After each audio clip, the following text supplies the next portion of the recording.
internet friends, my name is Katie Obi10, and welcome to this week's commentary for Dance with the Stars Season 21. It was semifinals week, and each of our celebrities had to raise the bar. They want to stay in this competition, they want to fight to the death for the Mirror Ball Trophy. Oh my gosh, there were great performances, and there were a couple of duds. Yeah, so let's just get started.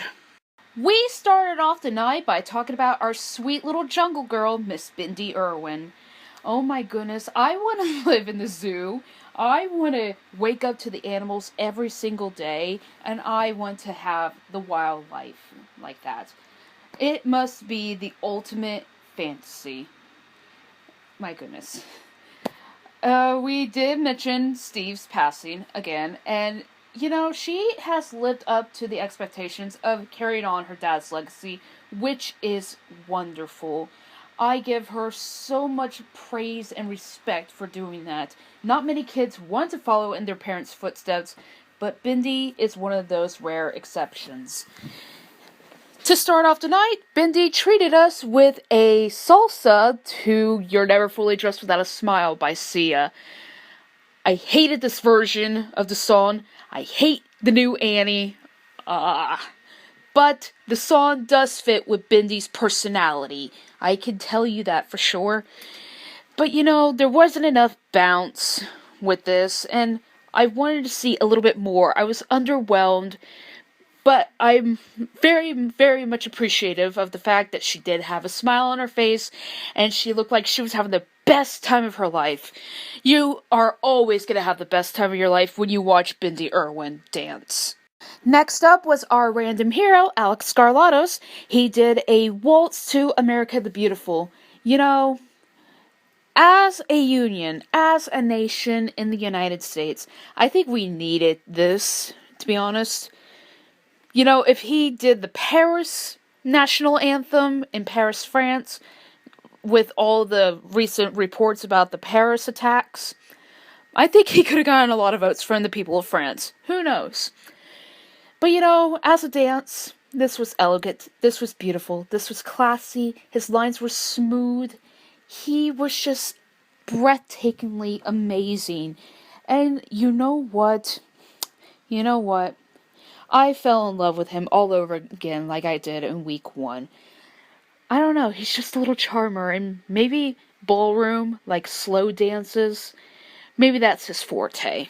And it was adorable to see that he and his 2 friends from the train incident back in August, it's great to see that those 3 grew up together and everything. That's just really sweet. Carlos definitely grabbed my attention with his contemporary to One Direction's Drag Me Down. He was strong, he was a fighter, and wow, he just really grabbed my attention with every little detail that he was doing. And while I appreciate the rope concept, I've already seen it before. Season 18, Amy Purdy, I love that woman to pieces. She is a true inspiration, to be honest with you guys. And also, Whitney kind of was basically naked. Whit, I love you. Just be a little bit more classy, babe. Regardless, it was a great performance, and I enjoyed his video package too. We all know he loves Alexa. Anyone can tell you that he loves Alexa, and vice versa. But I was a little bit surprised to hear that he was estranged from his mother, or is still estranged from his mother, and they haven't spoken in 4 years. You know, I don't have a great relationship with my mother, but I still talk to her when I need something, or whenever she needs me, or however it works. And I just can't imagine how he goes through life day after day. I don't know why he doesn't speak to his mother, but it is what it is, and yeah, I'm just leaving it at that. Nick! Oh my god, there was too many fucking emotions with his package. Okay, first of all, Aaron Carter being there was great. but the boy looks like he's on drugs or something's wrong with him. Someone buy him a Happy Meal or something, please, because he doesn't look well. I mean, his face looks a little too hollow, if you know what I'm meaning. Like, look at the footage with the video package when Aaron's talking about Nick. You'll see what I kind of mean. I'm not trying to be disrespectful to him. I love Aaron Carter too. My goodness. Those two, both Aaron and Nick, were the essence of my childhood.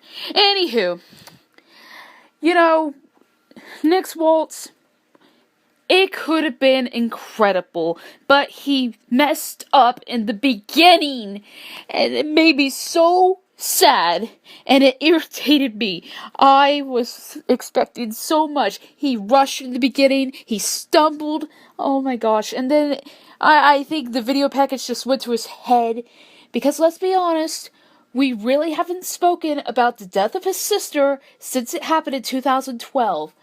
And I wish that Nick didn't believe that it was his fault about his sister's passing. I don't want anyone to think that it was Nick's fault that his sister had to take drugs and everything.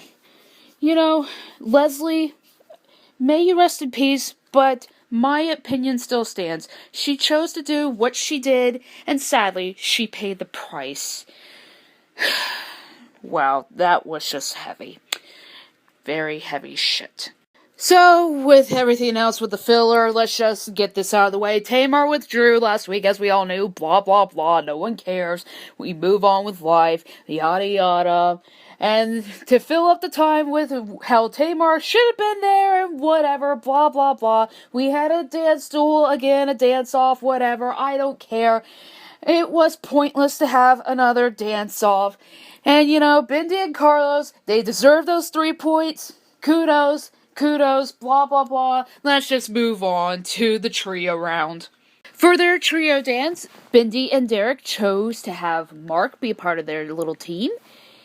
I love the Derek-Mark combination. I love their wild creativity. They always think outside the box together. And oh my god, this jazz, this was beyond anything I have ever seen in the 10 years I have watched this show. Holy god, no fucking way. Oh my gosh. My mind blew up. I didn't know what to say. I was speechless all the way through. The box concept, the rope, the light. Oh my god, everything about it was just mind-blowing brilliance.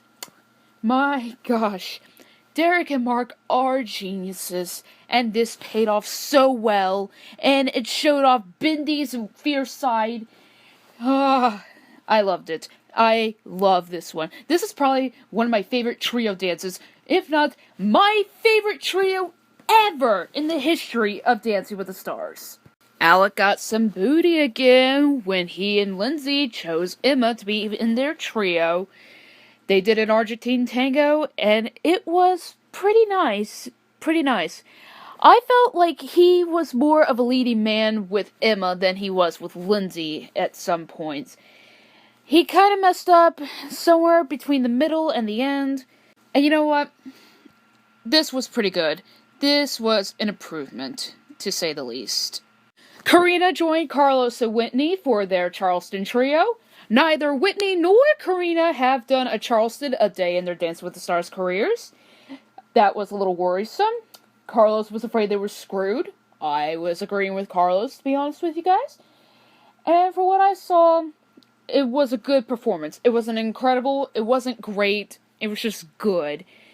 There were great Charleston moves, but I've seen it before with other pros, and it just didn't pay off in the end. It didn't deliver what I wanted. I wanted more out of it, but given that it was both Whitney and Kareena's first time with the Charleston, I give them credit, and this was a good attempt.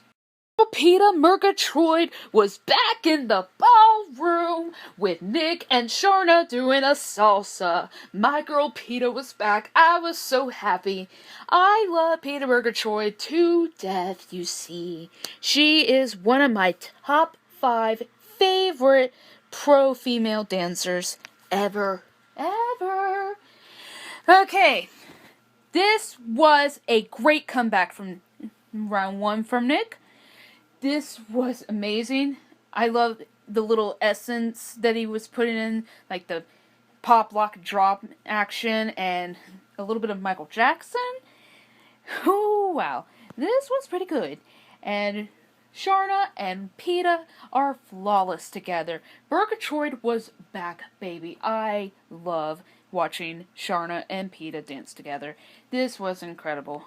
You guys, next week is the finale, and after that, we're done with season 21.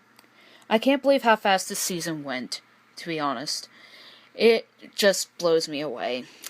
It just seems like just yesterday we were watching week 1, and now here we are. We're about to enter the finale. Wow. Holy crap. Okay, so leave a comment down below who you guys liked or did not like from this week. And let me know who you guys want to win. Who are you voting for? Me personally, I'm not going to tell you because I will sound biased. Okay, so I guess I will see you guys next week. Take care.